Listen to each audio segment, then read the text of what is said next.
అప్పుడు ఆ అమ్మాయి చిన్న స్వరంతో, మమ్మల్ని కాపాడుతానన్నావు, మాటిచ్చావు, మా వాళ్ళందరినీ మట్టిలో నుండి బయటికి తీస్తానన్నావు, మరి ఇప్పుడు ఎక్కడికి రా పారిపోతున్నావు అంటూ గట్టిగా అరిచింది.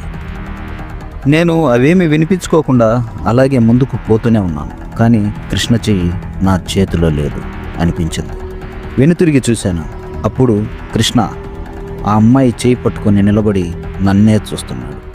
అప్పుడు నేను గట్టిగా అరిచాను, కృష్ణ అది దయ్యంరా, నాతో వచ్చి మనం ఇక్కడ ఉండకూడదు అన్నాను. కానీ వాడు వినిపించుకోవడం లేదు. చేసేదేమి లేక నేను కారు వైపు అడుగులు వేయడం మొదలుపెట్టాను.